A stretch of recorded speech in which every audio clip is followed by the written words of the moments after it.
കുട്ടികൾക്കെല്ലാം ഇഷ്ടമുള്ള ഒരു ആഹാരമാണ് ഫ്രഞ്ച് ഫ്രൈസ് അല്ലെ. സ്ഥിരമായിട്ട് കഴിക്കുന്ന ഒരു സാധനമാണ്. നമ്മുടെ ഉരുളക്കിഴങ്ങ് ഫ്രൈ ചെയ്തായതുകൊണ്ട് മാതാപിതാക്കളും വിചാരിക്കും നല്ലതല്ലേ, ഉരുളക്കിഴങ്ങ് അല്ലേ എന്ന് വിചാരിക്കും. ശരിക്കും ഇത് വളരെ ഡേഞ്ചറസ് ആയിട്ടുള്ള ഒരു ആഹാരമാണ്. ഈ ഫ്രഞ്ച് ഫ്രൈസ് എന്ന് പറഞ്ഞു കഴിഞ്ഞാൽ ശരിക്കും ഈ ഫ്രൈ ചെയ്യുന്ന സമയത്ത്, പ്രത്യേകിച്ചും പൊട്ടറ്റോ ഫ്രൈ ചെയ്യുന്ന സമയത്ത് അതിനകത്ത് അക്രലമൈഡ്, അതുപോലെ പോളിസൈക്ലിക് ആറോമാറ്റിക് ഹൈഡ്രോകാർബൺ പോലുള്ള സാധനങ്ങൾ ഉണ്ടാവും.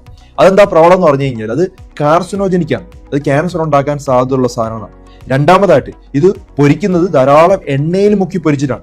ഈ എണ്ണ ചിലപ്പോൾ റീയൂസ് ചെയ്യുന്ന എണ്ണയായിരിക്കും, അല്ലെങ്കിൽ ഹൈഡ്രോജനേറ്റഡ് ആയിട്ടുള്ള പാം ഓയിലൊക്കെ ആയിരിക്കും ഉപയോഗിക്കുന്നത്. അത് നമ്മുടെ ഹൃദയത്തിൽ ബ്ലോക്ക് ഉണ്ടാക്കാനും കൊളസ്ട്രോൾ ഉണ്ടാക്കാനും ട്രാൻസ് ഫാറ്റ് ധാരാളം ഉള്ളതുകൊണ്ട് ഹാർട്ടിനും അതുപോലെ തന്നെ നമ്മുടെ ബ്ലഡ് വെസൽസിനൊക്കെ പ്രശ്നമാണ്. അപ്പോൾ അതും പ്രോബ്ലം. മൂന്നാമത്തെ പ്രോബ്ലം, ഇതിൻ്റെ ധാരാളം ഉപ്പ് ആഡ് ചെയ്തിട്ടാണ് നമുക്ക് കഴിക്കാനായിട്ട് തരുന്നത്. കാരണം സ്വാദ് കിട്ടി കുട്ടികൾ വീണ്ടും വീണ്ടും കഴിക്കാൻ വേണ്ടി. പിന്നെ ഒരു ക്രഞ്ചി ഫീലിംഗ് ഉള്ളത് കൊണ്ട് നമ്മൾ വീണ്ടും കഴിക്കും. ഈ ഉപ്പ് കൂടുതൽ കഴിച്ചാൽ എന്ത് പറ്റും? അമിതമായിട്ടുള്ള രക്തസമ്മർദ്ദം കുട്ടികൾക്കേ ഉണ്ടാവാം. അതുപോലെ തന്നെ എന്ത് സംഭവിക്കും? കിഡ്നിക്ക് അത് ലോഡാണ്, കിഡ്നി ഡാമേജ് വരെ ഉണ്ടാവും.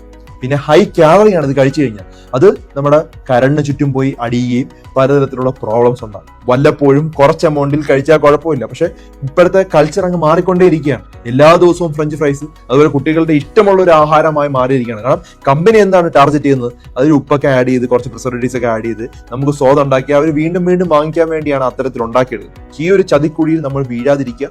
ഇതുപോലുള്ള കൂടുതൽ ആരോഗ്യ സംബന്ധമായ അറിവുകൾക്കായി സബ്സ്ക്രൈബ് ചെയ്യൂ. നിങ്ങളുടെ കുടുംബത്തിന്റെ ആരോഗ്യം സംരക്ഷിക്കൂ.